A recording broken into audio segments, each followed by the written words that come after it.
And under this glorious weeping willow, isn't it fabulous, I'll answer the next question from Twitter about PhDs. And this comes from Charlie. Hi Charlie, great to hear from you. And Charlie asked, if asked about something that is in the bibliography in an oral examination, what detail should you provide?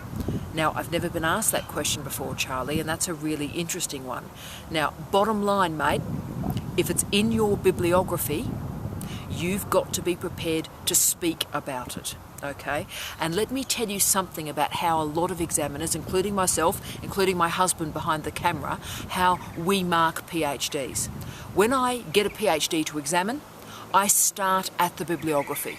I read the bibliography first, and that determines really whether that PhD passes or it fails. That's how serious it is, okay? So the PhD, I've called it the canary in the mine of a PhD. So we know the health of a PhD by its bibliography.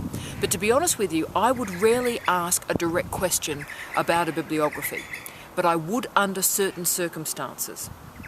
If I think that a student has basically downloaded a bibliography, perhaps from a library list of, say, all the Baudrillard or all the Derrida readings in a particular library, and they've just basically dumped that into the bibliography, and of course I read the bibliography first and I go, wow, that's tremendous, and then I start reading the thesis itself and I think, they've read an undergraduate textbook introduction to Derrida because this is so basic and so superficial. So I've got all these posh, fabulous references in the bibliography and I've just got this very thin analysis in the thesis.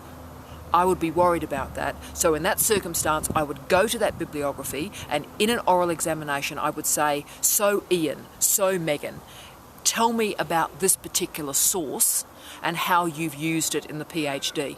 And for me, that is a check or that is a verification about whether or not the person has actually read that material or simply nicked that bibliography. The other reason I would ask a question about a bibliography is if there is a bloody enormous gap in it. So if you're working on a well-researched field, say popular cultural studies, I'm sure there are thousands of really well-researched fields.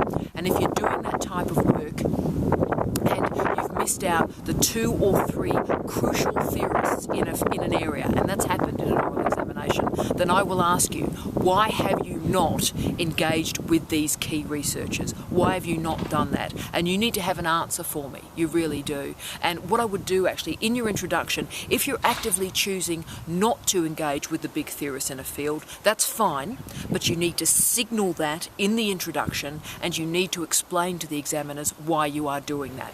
So I hope that discussion of bibliographies helps. It's a great question, but just remember, most of us read the bibliography first. So that will determine whether or not you pass or fail. And we'll only really go deeply into the bibliography if we suspect something a bit weird in the thesis is happening. Cheers.